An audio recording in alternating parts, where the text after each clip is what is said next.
He thought a pair of old shoes could tell him everything about a woman, but before the night was over, those same shoes would bring an entire dinner table to its knees. Evelyn Carter's hands trembled just enough to make the silver tray whisper against the porcelain bowls as she stepped into the grand dining room of the Whitaker estate. The room glowed with white candles, crystal glasses, and polished marble that reflected the chandeliers like trapped stars. 12 guests sat beneath the gold ceiling, dressed in silk, diamonds, tailored suits, and the kind of confidence that came from never being asked to enter through the back door. At the head of the table sat Dominic Whitaker, the most feared man in Chicago's private circles, a white man in a black suit, so still he seemed carved from the same stone as the mansion itself. His pale hands circled a glass of red wine, but he did not drink. He watched. That was what Dominic did better than anyone. He watched what people became when they believed there would be no consequences. Evelyn kept her eyes low as she moved along the table, serving the roasted tomato soup with careful grace.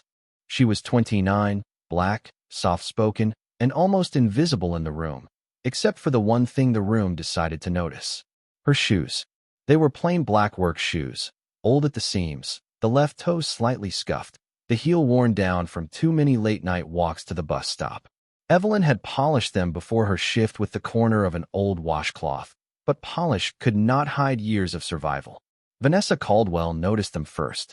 She was seated 2 chairs from Dominic, wearing a cream dress, a diamond bracelet, and silver heels bright enough to catch every candle in the room. As Evelyn bent slightly to set a bowl before her, Vanessa's eyes dropped to the floor. A smile formed slowly, not from amusement, but from cruelty looking for an audience. She lifted her napkin, let it slide from her lap, and watched it fall beside Evelyn's feet.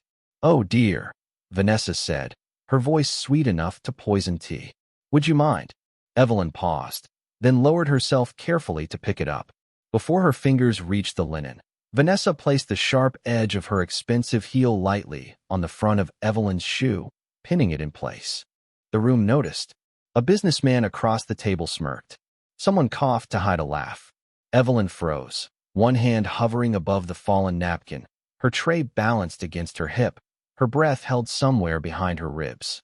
Vanessa leaned back in her chair and looked around, pleased that she had found her stage. "Someone should teach the maid," she said clearly, "that poverty has a smell." A few guests laughed then, softly at first, then louder when they realized no one had stopped them. Evelyn's face burned, but she did not move.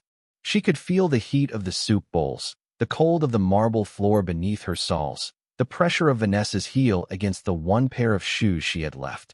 At the head of the table, Dominic Whitaker's glass stopped turning.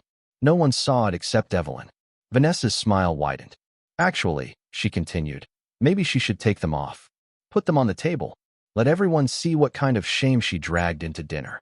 The laughter spread like spilled wine. Evelyn slowly lifted her eyes, not to Vanessa, not to the guests, but to the long shining table where a meal worth more than her monthly rent sat untouched. Her mother's voice came back to her then, low and warm from a kitchen in Southside Chicago. "Walk straight, baby. Even when the floor belongs to people who hate seeing you stand." Evelyn swallowed the ache in her throat. She did not cry. She did not beg. She simply stood there with her old shoes under Vanessa Caldwell's heel and her dignity still somehow taller than everyone in the room. Then Dominic Whitaker set his wine glass down. The sound was small, almost gentle, but every laugh died before it reached the walls. Evelyn had learned long ago that humiliation had a sound. It was never as loud as people imagined. It did not always arrive as shouting or slammed doors. Sometimes it sounded like soft laughter behind crystal glasses, like a chair shifting away from you, like one rich woman saying one ugly sentence while everyone else pretended it was entertainment. She kept her body still because stillness was the only shield she could afford. In the Whitaker estate, every movement mattered. The staff entered through the west service door, clocked in beside the laundry room, and walked the halls as if their footsteps needed permission. Evelyn knew which floorboards creaked near the library, which hallway cameras blinked red after midnight, which guests liked cream in their coffee, and which ones looked through her as if she were part of the furniture. She had been working there for 11 months, long enough to understand that the mansion was not a home. It was a kingdom of silence. Marble floors stretched wider than the apartment she rented on the third floor of a brick building in Englewood. The kitchen pantry held more imported chocolate than most neighborhood stores. The upstairs guest suites had heated bathroom floors, while Evelyn's own radiator knocked through the night and gave out whenever the temperature dropped below 20 degrees. But she never complained. Complaining did not pay her mother's old hospital bills. Complaining did not keep her younger brother Samuel enrolled at Northwestern. Complaining did not send a money order every Friday before the bank closed at 5. So Evelyn worked. She scrubbed wine stains from linen napkins that cost more than her winter coat. She polished silver until her wrists ached. She took the last bus home when the city lights blurred behind tired eyes. And every night, before stepping into her small apartment, she looked down at those black shoes and remembered why she kept going. They had belonged to her mother, Lillian Carter, who had worn them through double shifts at St. Agnes Medical Center for almost 20 years. Lillian had raised 2 children on cafeteria wages, church leftovers, and a kind of dignity that no eviction notice, no late fee, no sideways stare could steal. When she got sick, she still lined those shoes neatly beside the door, as if discipline could hold her body together. The week before she passed, she pressed Evelyn's hand and said, "Baby, you will walk into rooms where people think the floor is too good for you. Walk anyway." Evelyn did. She walked to work after missing the bus. She walked 3 miles in freezing rain when a snowstorm shut down service on Ashland Avenue. She walked into the hospital the night Samuel's lungs nearly failed, carrying paperwork she did not understand and a fear so heavy it made her knees weak. A stranger had paid for that surgery. No name, no explanation, just a bill marked cleared when Evelyn had been preparing to lose the last family she had. She had cried in the hospital hallway until a nurse wrapped a blanket around her shoulders. Since then, every dollar she earned had become a promise. Samuel would graduate. Her mother's sacrifice would not be wasted. The shoes would keep moving until the family name stood somewhere safer. And now, in a room glowing with candles and wealth, Vanessa Caldwell was asking her to remove the very shoes that had carried all of that pain. Evelyn slowly bent and picked up the fallen napkin after Vanessa finally lifted her heel. She placed it beside the woman's plate with hands that refused to shake. The laughter still floated around her, thin and polished. Vanessa tilted her head, waiting for obedience, waiting for shame to do what cruelty had started. But Evelyn only stepped back, tray held close, eyes steady, and wet with something deeper than embarrassment. Dominic Whitaker had not spoken yet. His silence stretched across the table, heavy enough to press the smiles from several faces. Evelyn could feel it before she understood it. Something in the room had changed. Not mercy, not yet, but attention. For the first time that night, the most dangerous man at the table was not looking at his guests. He was looking at the woman they had tried to make invisible. Vanessa Caldwell mistook Dominic Whitaker's silence for permission. That was the first mistake powerful guests always made in his house. They believed quiet meant approval, that a man who did not immediately correct them must secretly agree with their cruelty. Vanessa leaned back in her chair, crossing one ankle over the other so the silver heel that had pinned Evelyn's shoe caught the candlelight again. "Well," she said, letting the word drift across the table, "are we all supposed to pretend this is acceptable now?" No one answered at first. The businessman beside her, Harold Pierce, gave a nervous chuckle and reached for his wine. "Come on, Dominic," he said, trying to make his voice sound light. "Vanessa is only saying what everyone noticed. Standards matter, especially in a house like this." A woman in emerald earrings nodded as if this were a serious matter of etiquette. "Staff presentation reflects the host," she added, looking at Evelyn without really seeing her. "It is not personal. It is simply proper." Evelyn stood with the tray close to her chest, feeling each word land like dust on a grave. Not personal. People always said that after making pain feel very personal. Her eyes moved briefly toward the service door at the far end of the dining room. She could leave. She could walk back into the kitchen, place the tray on the counter, tell Mrs. Holloway she felt sick, and disappear into the staff hallway until the dinner was over. But the room had trapped her in something larger than embarrassment. If she ran, Vanessa would win twice. First by humiliating her, then by making her carry that humiliation alone. So Evelyn stayed. Vanessa smiled as if Evelyn's stillness amused her. "Look at her," she said. She thinks standing quietly makes her dignified. The laughter returned, sharper this time because the guests had convinced themselves they were safe. Harold lifted his glass toward Evelyn's feet. "Those shoes have seen better decades," he said. Another man near the middle of the table murmured, "Probably from a donation bin." The emerald earring woman pressed a napkin to her mouth, but her shoulders shook with laughter. Evelyn's throat tightened. She thought of Samuel in his dorm room, studying under a desk lamp she had bought secondhand.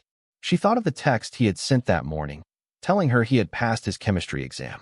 She thought of her mother's shoes beside the hospital bed, clean even when everything else in their life had fallen apart. She forced herself to breathe in for 4 counts, out for 4 counts, the way a nurse had taught her when grief made the hallway spin. Vanessa was not finished. Cruelty rarely stopped when it found applause. She pushed her untouched soup away and turned to Dominic with a polished little sigh. Honestly, if she cannot afford proper shoes, perhaps she should not be serving dinner to people who can. That sentence changed the air, not because it was louder than the others, because it was smaller, colder, and more honest.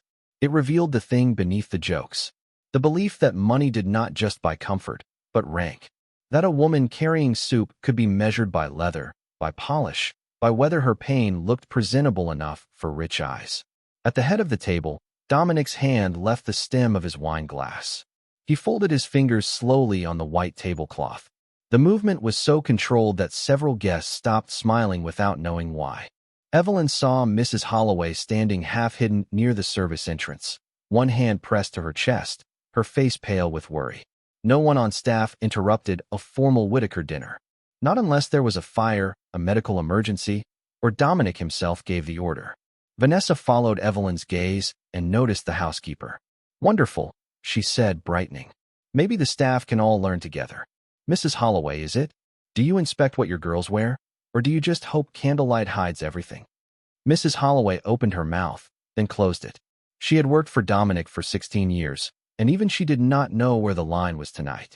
Evelyn stepped slightly in front of the older woman without thinking. It was a small movement, barely more than a shift of weight, but Dominic saw it. In the middle of being humiliated, Evelyn was still trying to protect someone else. Vanessa saw it too, and her eyes narrowed. "How sweet," she said. "The maid has courage now." Evelyn finally spoke, her voice quiet but clear enough to reach the far end of the table. "I am sorry if my shoes offended your dinner, ma'am." The apology was proper. The words were humble. But her eyes did not bow. Vanessa's smile faltered for half a second, offended by the dignity she had failed to crush. Then Dominic Whitaker stood. No chair scraped. No dramatic gesture followed. He simply rose, tall and silent in his black suit, and the entire dining room seemed to lose its breath. The candles flickered against the silverware. The laughter disappeared. Dominic looked first at Evelyn's shoes, then at Vanessa's shining heels, then at every guest who had laughed because they thought a poor woman was safer to mock than a rich one. When he finally spoke, his voice was low, calm, and impossible to ignore. "Mrs. Caldwell," he said, "tell me exactly what you believe those shoes prove." Vanessa Caldwell had built her life on rooms that bent toward her. Country clubs, charity galas, private airport lounges, quiet tables and restaurants where servers memorized her preferences before she sat down. She knew how to smile without warmth, how to insult without raising her voice, how to make cruelty sound like taste. But when Dominic Whitaker asked what Evelyn's shoes proved, Vanessa discovered a kind of silence she could not purchase her way out of. Her fingers tightened around the stem of her glass. For the first time that evening, the diamonds on her wrist looked less like ornaments and more like something heavy. "I only meant," she began, then stopped because Dominic's eyes had not moved. They were pale gray under the chandelier light, calm in a way that made excuses feel childish. Harold Pierce shifted beside her. "Dominic, this has gotten a little dramatic," he said, trying to laugh. "No one meant any harm." Dominic did not look at him. "Then it should be easy to explain." Vanessa lifted her chin. Pride returned to her face, thin but stubborn. "Fine," she said. "Those shoes prove she does not understand where she is. This is a formal dinner. There are standards. There is presentation. There is respect for the people seated here." Evelyn felt the word respect move through her like a cold draft. Respect. The same word used by people who wanted silence from those they had wounded. She stood near the service door now, the tray held against her waist, the old shoes planted on marble that reflected everyone but belonged to none of them. Mrs. Holloway remained behind her, still and frightened. In the kitchen beyond, Evelyn could sense the rest of the staff listening. Not moving, barely breathing. Dominic took one slow step away from the head of the table. Respect, he repeated. The words sounded different in his mouth. Not polished, not decorative, measured. You believe respect is something owed to the most expensive person in the room? Vanessa's lips parted, but no answer came. Dominic walked along the table, past untouched soup, folded napkins, gold-rimmed plates, and wine glasses glowing dark red in candlelight. His shoes made almost no sound. That was what frightened people about him. He never needed volume to fill a room. He stopped beside Evelyn, not in front of her, not between her and the world like she was weak, but beside her, as if the room had been arranged incorrectly until that moment. "Miss Carter," he said, his voice gentler, "you do not have to answer anything you do not wish to answer." Evelyn swallowed. The attention of 12 wealthy guests felt heavier than any tray she had carried that night. "Yes, sir." Dominic looked down at her shoes. "How long have you been wearing them?" The question struck her deeper than Vanessa's insults because there was no mockery in it. Only recognition. Evelyn's fingers curled around the edge of the tray. 3 years, sir." A faint murmur moved through the guests. Vanessa gave a small, disbelieving breath, as if longevity made the shoes worse. Dominic heard it. His jaw tightened once, then smoothed again. "And why?" Evelyn looked at the table, at the faces waiting for another piece of her life to be served to them. She had cleaned their rooms, carried their coats, poured their coffee, and now they wanted the story of her poverty too. Something in her refused. "Because they still work," she said softly. The answer was simple, but it landed with more force than a confession. Dominic studied her for a moment, and something almost human moved behind his controlled expression. He had expected dignity. He had not expected it to be that quiet. Vanessa let out a brittle laugh. "Well, there you have it. Practicality over presentation." Dominic turned his head toward her slowly. "No," he said. "Sacrifice over vanity." The room went completely still. Vanessa blinked. "Excuse me." Dominic faced the table now, and the candlelight sharpened the lines of his face. "Every Friday, Miss Carter leaves this estate after midnight, takes the number 9 bus south, and sends most of her paycheck to a student account in Evanston." Evelyn's breath caught. The tray nearly slipped, but Mrs. Holloway reached forward and steadied it with one trembling hand. Dominic continued, not loudly, not theatrically, but with the steady certainty of a man opening a locked door. "Samuel Carter, 21 years old, biology major, Northwestern University, her younger brother." Evelyn turned toward him, stunned. No one in that house knew Samuel's name. She had never spoken it near the guests. She had never asked for help. Dominic's eyes stayed on Vanessa. "Those shoes did not come into my dining room because Miss Carter lacks respect. They came here because every spare dollar she earns is walking somewhere else." Vanessa's face lost color beneath her perfect makeup. Harold lowered his glass without drinking. The emerald earring woman stared down at her plate. Evelyn could hear her own heartbeat now, hard and uneven. Dominic looked at the old shoes again, and this time, no one laughed. "So, I will ask you once more," he said, his voice dropping until the entire room leaned into it. "What exactly did you think they proved?" Vanessa Caldwell did not answer because, for the first time that night, an honest answer would have ruined her. The truth was sitting plainly in front of everyone. She had thought the shoes proved Evelyn was beneath her.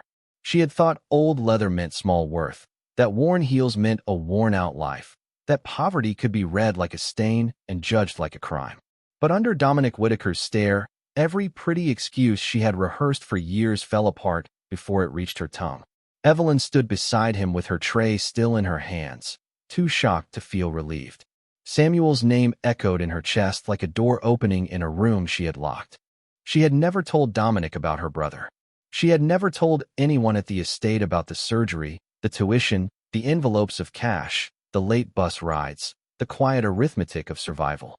Yet this man, who seemed to know every secret passing through Chicago, had known enough to see her clearly when everyone else had chosen not to. Dominic lifted one hand slightly, and Mr. Ellis, his longtime steward, stepped from the shadow near the sideboard. He carried a slim black folder, the kind used for contracts, the kind that made powerful men sit straighter. Dominic did not take it. He let it rest on the table unopened. "There is another reason I asked," Dominic said. His voice had softened, but the softness did not make it less dangerous to pride. 2 winters ago, St. Agnes Medical Center received an emergency payment for a young man who needed surgery before morning. Evelyn stopped breathing. The room blurred at the edges. Mrs. Holloway whispered her name, but Evelyn could not look away from Dominic. He turned to her then, and for once, the mask of the untouchable boss shifted just enough for grief to show through. "I did not know he was your brother at the time." Evelyn's lips parted. "You paid it." The words were barely sound. Dominic nodded once. "A nurse called a foundation I fund. She said a young woman was in the hallway trying to decide which bill could wait long enough for her brother to live." I remembered what that kind of hallway feels like. The old shoes under Evelyn's feet seemed to grow heavier. Not with shame now, but with history. She saw herself again beneath the fluorescent lights of St. Agnes, clutching forms, praying without words, counting money that would never be enough. She had believed mercy had arrived from nowhere. But mercy had been sitting at the head of this table all night, watching to see who in his house would recognize it. Vanessa's face tightened. "That is very touching," she said, trying to regain the room with a dry little smile. "But charity does not change standards."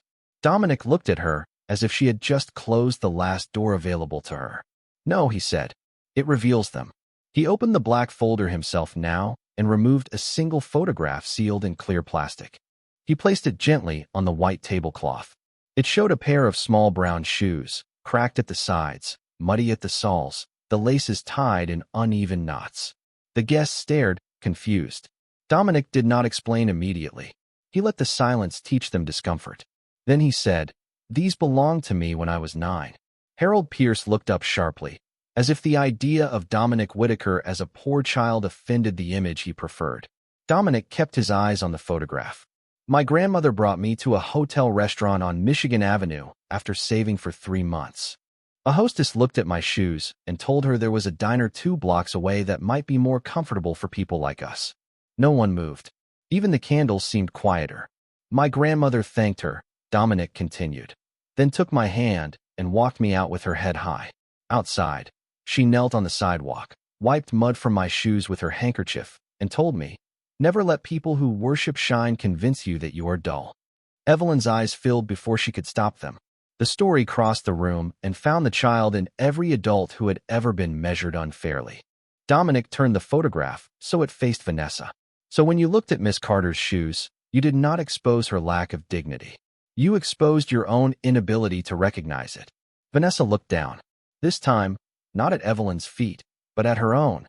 Dominic Whitaker left the photograph on the table long enough for every guest to understand that the evening had stopped being about Evelyn's shoes and had become a mirror. No one liked what it showed. Harold Pierce stared at his untouched soup as if it might rescue him from being seen. The woman in emerald earrings folded her hands in her lap, her earlier laughter now trapped somewhere behind her closed mouth. Vanessa Caldwell kept her chin raised, but the muscles in her face had begun to tremble beneath the careful stillness.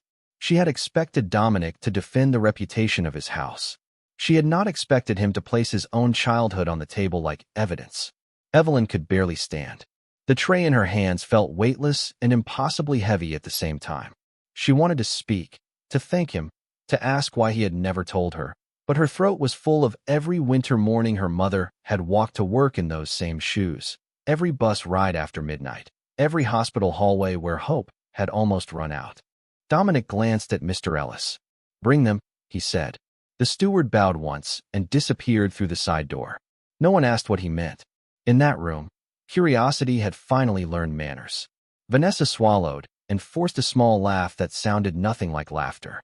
"Dominic, surely this has gone far enough." I made a comment. An unfortunate one, maybe, but this is becoming unnecessary.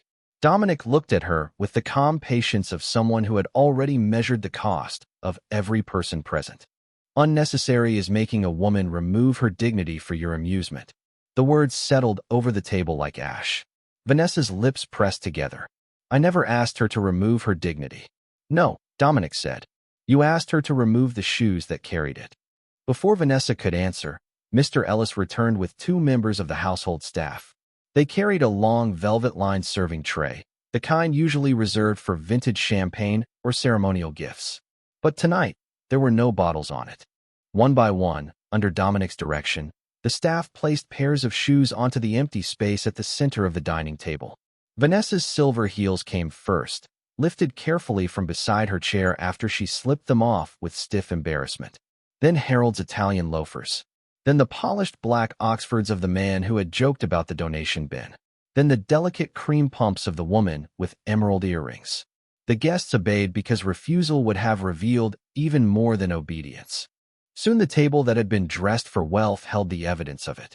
Leather, satin, designer buckles, custom stitching, soles that had never touched a city bus floor or a salted sidewalk in February. Dominic did not mock them. He did something worse. He made them ordinary. He placed Evelyn's old shoes beside them, not on a plate, not like an object of shame, but carefully, on a folded white cloth at the center. The contrast should have made her shoes look smaller. Instead, it made everything else look empty. Dominic walked to the table and rested one hand near the photograph of his childhood shoes. "Let us inspect the standards," he said. His voice was quiet enough that everyone had to listen. He pointed to Vanessa's silver heels. "These walked from a private car to my front door." He pointed to Harold's loafers. "These walked across a lobby where someone else held the elevator." He pointed to the cream pumps. "These walked from comfort to comfort and mistook that for character." Then his hand moved to Evelyn's shoes. He did not touch them. He did not need to. "These walked 3 miles after a late shift when the bus stopped running." These stood in a hospital hallway while a sister begged paperwork to move faster than fear. These carried groceries home when the checking account was almost empty. These entered my dining room tonight to serve people who had more than enough and still chose cruelty. The room had no defense left. Evelyn looked down, tears sliding silently over her cheeks, but her shoulders were straight. Dominic turned to the guests, and his face hardened just enough to make the candles seem colder. "Now tell me," he said, "which pair deserves to be ashamed?" No one spoke. The question did not need an answer. It had already chosen them. For several seconds, no one moved. The question stayed over the table like smoke that would not rise. Which pair deserves to be ashamed? Vanessa Caldwell looked at the shoes lined up before her, and for the first time all evening, her wealth did not protect her from looking small. Her silver heels, moments ago a weapon of mockery, now sat useless beside Evelyn's worn black shoes, shining without story. Harold Pierce cleared his throat, but the sound collapsed before becoming words. The woman with emerald earrings lowered her eyes. Around the room, the household staff stood in a quiet line near the service entrance, not invited into the conversation, but no longer invisible to it. Dominic Whitaker turned from the table and looked at each guest slowly, not with anger, but with the kind of disappointment that made anger seem easy. "Stand," he said. The word was calm. It was not shouted. It did not need to be. One by one, the guests who had laughed rose from their chairs. Vanessa remained seated a second longer, clinging to pride the way a drowning person clings to something that cannot float. Dominic did not repeat himself. He only looked at her. Finally, she stood. Without her heels, she seemed less certain of the floor beneath her. Evelyn felt her stomach tighten. She did not know what Dominic intended, and she did not want revenge. Revenge had never paid rent, never healed grief, never brought her mother back. She wanted the room to stop looking at her shoes as if they were an invitation to cruelty. She wanted to go home, call Samuel, and hear him talk about lab assignments and cafeteria food until her hands stopped shaking. Dominic seemed to sense that. He did not look to her for permission to humiliate them. He looked to her as a reminder of why humiliation was the crime. "You will not apologize from your chairs," he said to the guests. "Comfort has already done enough damage tonight." Vanessa's face flushed. "Dominic, you cannot be serious." "I am rarely anything else," he replied. He stepped aside and gestured toward the open space beside the table, where the marble floor reflected the candlelight in pale gold. "Kneel." The room went so still that Evelyn could hear the faint ticking of the grandfather clock in the hall. No one mistook the command for violence. There was no threat in his hands, no raised voice, no danger except the one pride feels when it is asked to lower itself before truth. Harold moved first. His knees touched the marble with a soft sound that seemed louder than all the laughter had been. The man who had joked about the donation bin followed, his face pale. The woman with emerald earrings knelt next, one hand pressed to her mouth. Vanessa stared at them as if betrayal had entered the room wearing formal wear.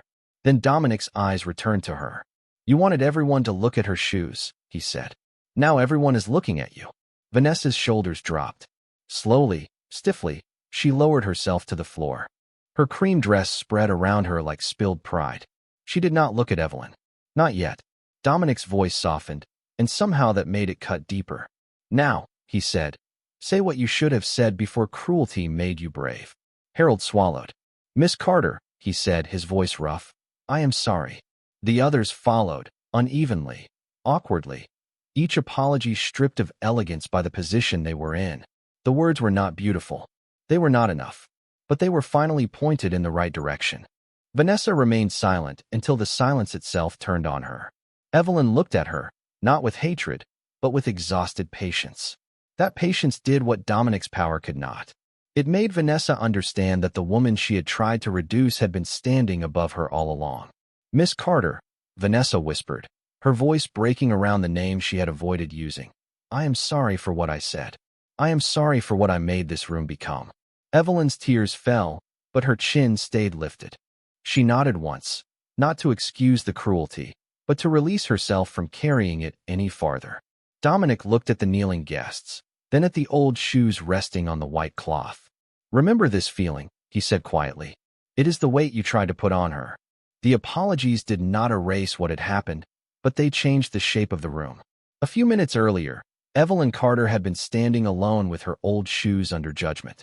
Now the same guests who had laughed at her were kneeling on the cold marble, looking smaller than the servants they had treated as scenery. Yet Evelyn felt no victory rising in her chest. Only a tired ache, the kind that comes after holding yourself together too long.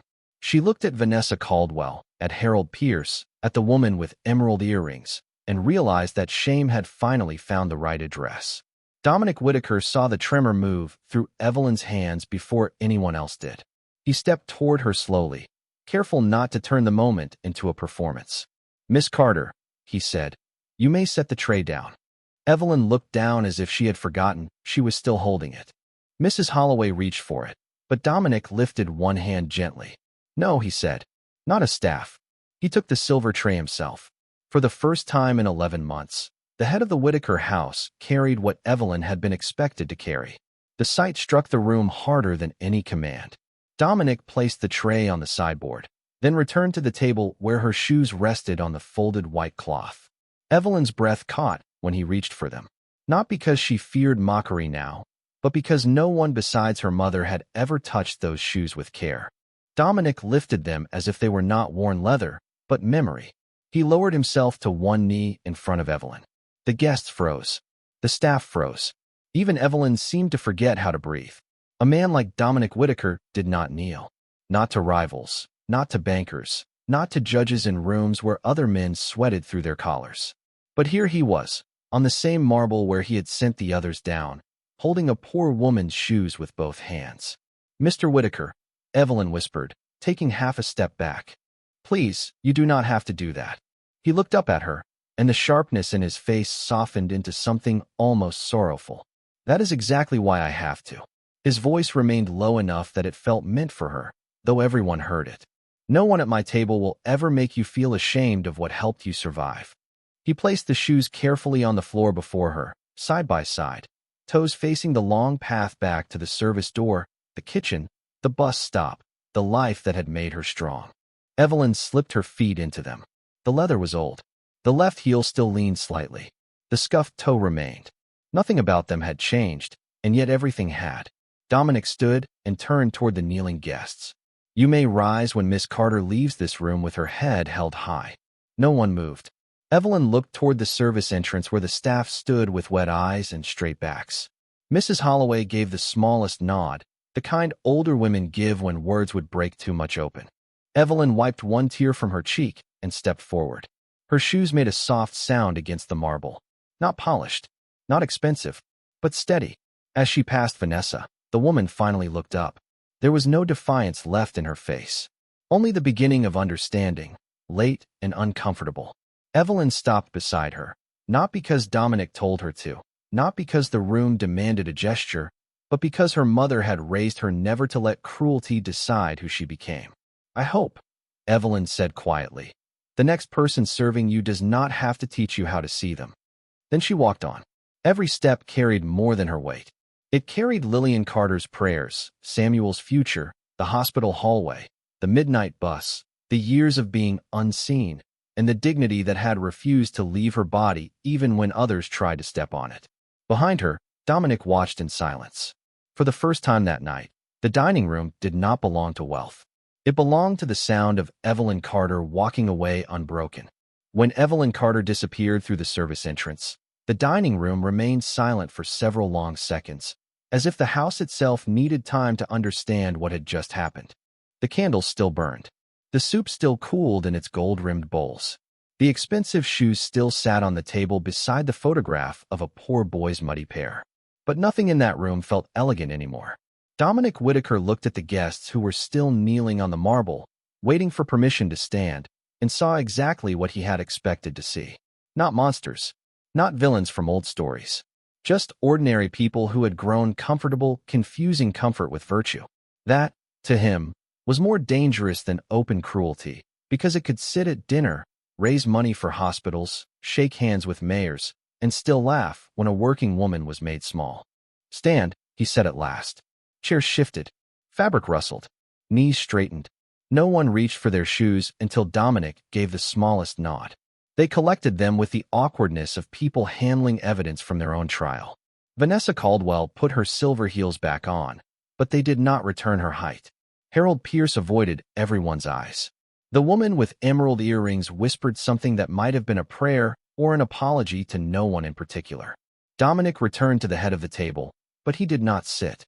"This dinner is over," he said. "Every agreement discussed tonight is withdrawn. Every invitation connected to this house is revoked. Mr. Ellis will arrange cars." Harold's face lifted in alarm. "Dominic, we came here to discuss a partnership worth millions." "You came here," Dominic replied, "and showed me what your partnership would cost my name." No one argued after that. Wealth understood rejection when it was spoken in the language of closed doors. One by one, the guests were escorted through the grand hallway, past portraits, marble columns, and staff members standing quietly along the walls. That was the punishment they remembered most. Not the lost contracts. Not the ruined dinner. The walk. 30 yards of silence, with every person they had overlooked now seeing them clearly. Vanessa was the last to leave. At the front door, she paused as if pride might still offer her a final sentence. Dominic did not wait for it. "The next time you enter a room," he said, "notice who had to clean it before you arrived." The door closed behind her with a sound softer than judgment and heavier than applause. In the kitchen, Evelyn stood near the sink, one hand pressed to the counter, trying to steady her breathing. Mrs. Holloway had wrapped an arm around her shoulders. The younger staff kept glancing at her shoes, not with pity now, but with something close to reverence. When Dominic entered, the room straightened by habit. He raised a hand, stopping it. "Not tonight." Evelyn turned, her eyes still red.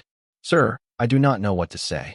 Dominic placed the photograph of his childhood shoes on the counter between them. "Neither did I, when my grandmother walked me out of that restaurant." He took a small envelope from inside his jacket and set it beside the photograph. "Samuel's tuition balance has been cleared through graduation. Not as charity, as repayment to the woman who reminded my house what respect means." Evelyn covered her mouth, but the sob that escaped was not shame. It was the sound of a burden finally slipping from tired shoulders. Dominic did not touch her. He simply stood there, giving her the dignity of being witnessed without being managed. Outside, the last car rolled down the long driveway, its headlights fading through the iron gates. Inside, Evelyn looked down at her mother's shoes. They were still old, still scuffed, still leaning at the heel. But under the kitchen lights, they no longer looked like evidence of lack. They looked like testimony. And that night, the world remembered what dignity looks like when it refuses to bow.